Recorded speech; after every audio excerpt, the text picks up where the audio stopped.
باتیں ایسی ہیں کہ جو آسان کر دی جاتی ہیں لیکن ان کا مطلب دعوی نبوت ہی بنتا ہے، اور وہ باتیں کئی لوگ اپنے جعلی تصوف کے روپ میں اور کہیں پہنچی ہوئی سرکار اور اس طرح کے معاملات میں وہ کر جاتے ہیں۔ تو جس باطل کی قوتیں اور ساری شیطانی قوتیں ان کے پیچھے ہیں،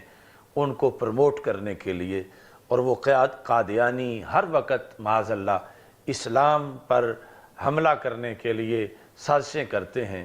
اللہ کی طرف سے جو پیغام آنا تھا وہ آخری پیغام، وہ جامع، حتمی اور قطعی پیغام قرآن مجید کی شکل میں اور رسول اکرم صلی اللہ علیہ وسلم کے فرامین کی شکل میں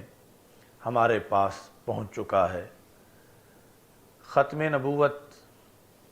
پورے دین کی حفاظت کے لیے عقیدہ ہے، اور ختم نبوت کے لحاظ سے یہ چیز ذہن میں رکھنا ضروری ہے کہ نبی اکرم نور مجسم شفیع معظم صلی اللہ علیہ وسلم کو رب ذوالجلال نے آپ کے قول کو جو قطعیت عطا فرمائی تھی، آپ کے بعد کسی اور کے قول کو وہ مقام حاصل نہیں ہے۔ اگرچہ بعد والے بھی صادقین ہیں، صدیق ہیں، مگر جو قطعیت قول پیغمبر صلی اللہ علیہ وسلم کو حاصل ہے وہ اور کسی کو حاصل نہیں۔ اور ایسے ہی جس طرح رسول اکرم صلی اللہ علیہ وسلم کے فرمان پر عمل لازم ہے اور اس کی اطاعت امت پر فرض ہے، یہ آپ ہی کے فرمان کا خاصہ ہے، یعنی آپ کے بعد کسی امام، کسی خلیفہ یا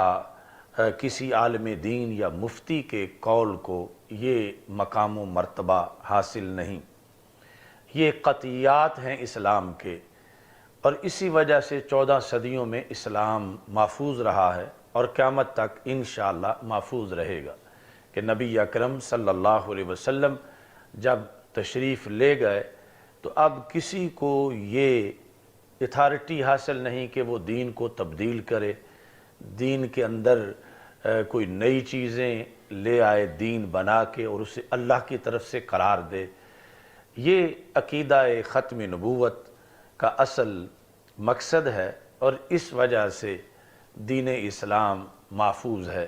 چونکہ پہلے جتنے بھی ادیان تھے وہ آخری نہیں تھے، ان میں مسلسل تبدیلیاں ہو رہی تھیں، اور یہ ہمارا دین وہ ہے جس کے بارے میں خالق کائنات جل جلالہ ارشاد فرماتا ہے، الیوم اکملت لکم دینکم واتممت علیکم نعمتی وردیت لکم الاسلام دینا، کہ آج میں نے تمہارے لیے تمہارے دین کو مکمل کر دیا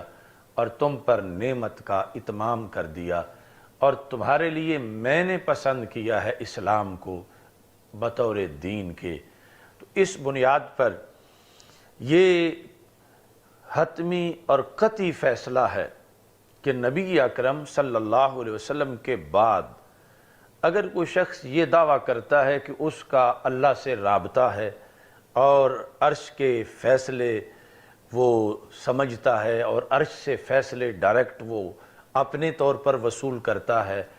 اور پھر آگے وہ لوگوں میں یا اپنے لیے ان کو قابل عمل بناتا ہے، تو یہ تصادم ہے عقیدہ ختم نبوت سے۔ عقیدہ ختم نبوت یعنی ایک سمندر ہے کہ جس کو جس قدر جتنا بھی بیان کرتے جائیں اس کا حق ادا نہیں ہوتا۔ عقیدہ ختم نبوت کے لحاظ سے مرزا غلام قادیانی نے جو نقب لگایا، شر پھیلایا، شیطانیت پھیلائی،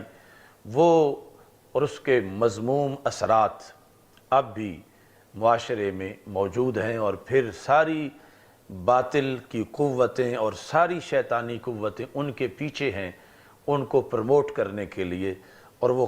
قادیانی ہر وقت معاذ اللہ اسلام پر حملہ کرنے کے لیے سازشیں کرتے ہیں، اور ہر وقت وہ کسی نہ کسی صورت میں توہین رسالت صلی اللہ علیہ وسلم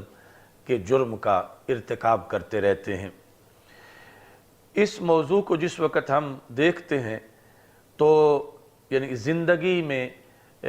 بڑا جہاد ہے عقیدہ ختم نبوت کی حفاظت کرنا اور اس کے تحفظ کے لیے برسر پیکار رہنا، لیکن اس میں اس جہاد کا مدار اس پر ہے کہ پہلے یہ سمجھا جائے کہ کیا کیا چیزیں ہیں جو عقیدہ ختم نبوت سے تصادم رکھتی ہیں، اور پتہ ہوگا تو پھر ہم ان کو معاشرے میں روک سکتے ہیں۔ پھر اگر کوئی جہالت کی وجہ سے وہ کام کر رہا ہے تو ہم اس کو بتا سکتے ہیں۔ اس بنیاد پر یعنی آج کا موضوع جو ہے یہ نہایت اہم موضوع ہے کہ کچھ ایسی باتیں ہیں کہ جن کو ہمارے معاشرے میں معمولی سمجھا جاتا ہے، اور حقیقت میں وہ عقیدہ ختم نبوت پر حملہ کے مترادف ہوتی ہیں، اور ان کا تصادم ہے قرآن و سنت کے ساتھ، اگرچہ معاشرے میں اس کا کوئی نام بھی رکھ لیا گیا ہو اور اسے کسی طرح بھی تعبیر کیا جاتا ہو، لیکن عقیدہ ختم نبوت سے ان امور کا بہت زیادہ تصادم ہے۔ اس لیے ہمیں اچھی طرح سمجھنا چاہیے اپنی گفتگو میں اور دوسرے گرد و پیش میں جو لوگ ہیں ان کے لحاظ سے، اور چونکہ کچھ تو جدت کی بنیاد پر حملہ کرتے ہیں اور کچھ جہالت کی بنیاد پر حملہ کرتے ہیں۔ اس سلسلہ میں فتح الباری شرح بخاری کے اندر یہ لکھا ہے، یعنی ویسے تو یہ ہر بندہ بہت ریڈ زون سمجھتا ہے کہ وہ کہے کہ میں نبی ہوں معاذ اللہ، یعنی یہ دعویٰ کرنا یہ کوئی معمولی بات نہیں، اور اس سے ہر بندہ ڈرتا ہے۔ لیکن کچھ باتیں ایسی ہیں کہ جو آسان کر دی جاتی ہیں لیکن ان کا مطلب دعوی نبوت ہی بنتا ہے، اور وہ باتیں کئی لوگ اپنے جعلی تصوف کے روپ میں اور کہیں پہنچی ہوئی سرکار اور اس طرح کے معاملات میں وہ کر جاتے ہیں، تو جس سے یعنی عقیدہ ختم نبوت پر ضرب آتی ہے، اور ہمارے لیے فرض ہے کہ ہم معاشرے میں یعنی ایسی چیزوں کا خاتمہ کریں اور اس کا مقابلہ کریں۔ انہوں نے یہاں لکھا ہے